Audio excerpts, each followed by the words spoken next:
to say. I represent a culture who comes from slavery. We come from captivity. We were brought here. We didn't go pick them up. They picked us up. And now we're here. We're not assimilated. We're Americans.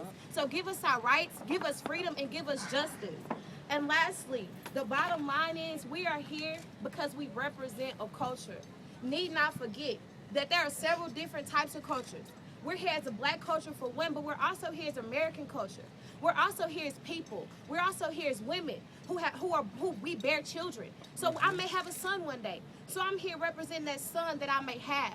We're here as men because as men we may have a son. People brought their kids out here. This is memorable. This is embarking on a journey that we need to keep leading as a culture. We need to keep going, keep moving forward, progressing. We have a black face as our president. We must represent each and every one of us as though we are family, and that's why we're here.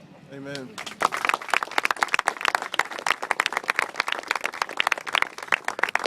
I would like to give a plug to for anyone that one thing I hate is having a conversation with someone that do not know the facts. So if anyone want to educate themselves about the perverse relationship that people of African descent have with the criminal justice system, I highly recommend reading Michelle Alexander's The New Jim Crow. Yes. Just a way to educate yourself on the actual facts of how black people are looked upon by the justice system.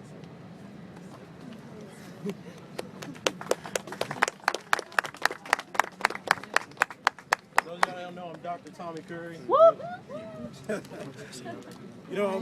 Since Trayvon's dead, we've heard a lot of different speeches about what we need to do, how we should think about this. And on the academy, on the college campus, we've heard a lot of ethical pleas for unity, and those are all fine and good. But the thing that we have to realize is that Trayvon's dead, and there's a black community that suffers that loss. So as much as we want other people to recognize that, to be conscious of that, let's not pretend. The reason you had Black Power, the reason that you had the movements of the Black Panthers is because black people recognized that they were in a system, a society that was not willing to protect black life. And it would be irresponsible and dishonest for us to come up here today and pretend that that's not the same situation we find ourselves in. Because today what we're doing is rationalizing and asking for people to help us, asking for people to join us when the reality is a black man is dead. A black family is without their son. And tons of other black families are in that same situation. What we demand today is not simply activism. What we need is intellectual courage. We need racial courage. We need racial consciousness that is going to attack a system that is still dehumanizing African descended people.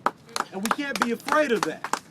See, what college campuses started with is the fact that black people had the integrity and the courage to act out against their oppressors. And people, we cannot lie and pretend that we're not interacting with our oppressors.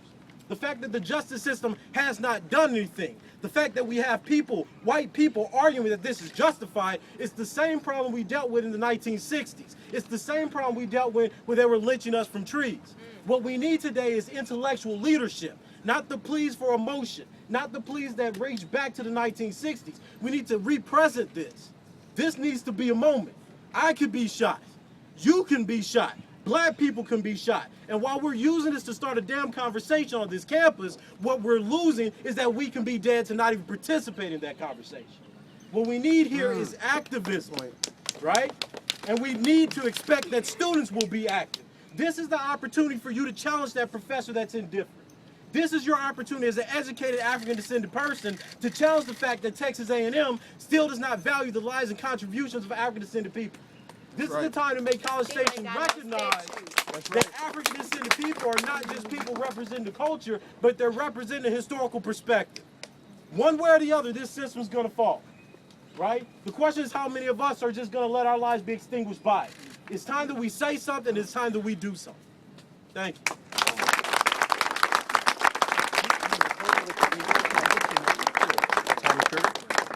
You guys can stand a person who's not obviously not black making a statement. I'm Austin Toms. I teach in the Department of Anthropology. I'm a sixth-generation Texan, a sixth-generation cracker, as some of you folks may know. 2787. I don't feel personally responsible for what happened, but I do feel a part of that, and I do feel that throughout those 6 generations, And even when this guy was walking around, and if you want to read his history, read it. It's a very dark history, no pun intended. In any case, the concept that I want you to know is that there are white folks, and there have always been white folks who stand with you. Thank you.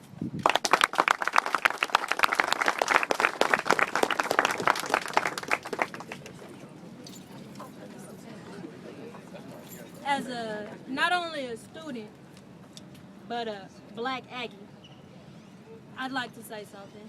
My name is Bianca Lister. Everybody feel free to call me Binky, but I stand here before you today to say that I am Trayvon Martin. I've learned from a very intelligent man, very intelligent man, that Dr. King, peaceful protester, if he could be shot down, gunned down like a dog for wanting to, express love for these people, wanting to coexist with these people, then what's the answer? He wasn't violent. It wasn't by any means necessary. They truly just shot him down for being a peaceful black man, for being black, basically. So if they could do it to him, and if they could do it to Trayvon Martin, who's to say they won't do it to any one of us out here? And I come before you as a person who people come to countless every single day and tell me, well, hey, you're just intimidating. You just look intimidating. Is it because I wear my hat hung low and my jeans too big? Is it because of that? Ignoring the fact that I have friends of all backgrounds, white, black, Venezuelan, Dominican. I've watched one of my Latina friends get persecuted for being black. She's not black. All they see is skin color. This past spring break, I was arrested. Why? For being black. For walking down the street because I looked suspicious. So I'm here to say to you that I am Trayvon Martin. And I understand why we're out here. It's peaceful rally. We're out here in solidarity and silence. But I'm here telling you today that you cannot be silent. Because I refuse to be. Amen. I speak out against this system every single day without fear of the consequences. Because, hey, there are consequences if I don't say anything. If anything, the consequences are greater. So I'm going to speak out against the consequences. I'm an artist. I'm going to tailor my art to the controversy that we live every day. Why? Because people need to know. People need to have the knowledge of what it truly is to live in this city as a person of color. The fallacy that they paint up is not real. It's a facade. And I'm encouraging every single one of y'all not to buy into that. Because if you do, you're fooling yourself. You're kidding yourself. As a black person on this campus, I can't even tell you how many times I've been called a nigga on this very campus. Truly. In front of this statue, no less. I refuse to be brainwashed and saying, well, oh, Saul Ross, put your money on Saul Ross, and he's a Klansman. What does that do for me? So I'm out here just to say that, yeah, we can meet peacefully. We can meet in unity and solidarity, but we cannot be silent. If anything, this should be the beginning. This should be the stepping stone to education and knowledge of what you truly need to do, like Dr. Curry was saying. It takes action. Don't be afraid that I'm one person and it's a big system. It always starts that way. But the more you educate your fellow peers, the more you educate your fellow people, and one person, it grows into one unit, into one nation. So I wanted to let y'all know y'all have that power, because we can't keep giving them the power. Because, hey, if I had on the hoodie that night, I probably would have been shot as well. That's all I wanted to say.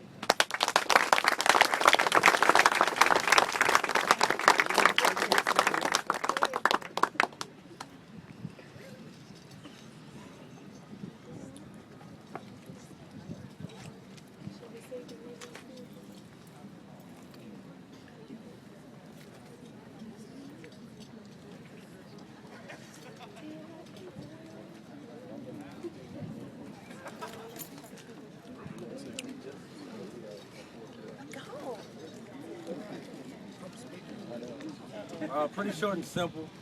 I'm Lance Calloway Sr.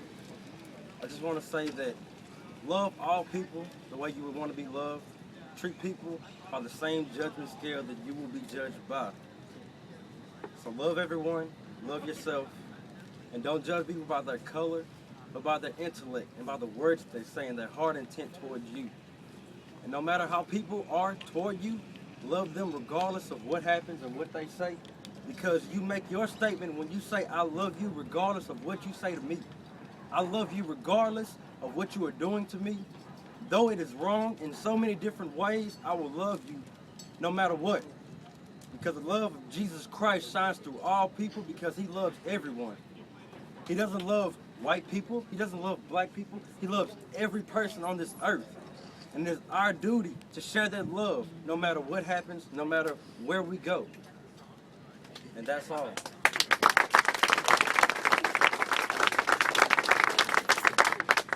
All right, my name is Byron Barber. I won't be long. The media is trying to, I guess, downplay this as a race issue, and other people may try to make you feel bad, and by saying, you know, oh, you're playing the race card, but making this a race issue. This is a youth issue, when the reality is, and they want you to, you know, make it about the hoodie. You know, the hoodie's all good, and you know, it's nice, but the reality is, there's criminals, you know, robbing 7-Elevens, and there's criminals in corporate office, you know, robbing us for millions. And, you know, so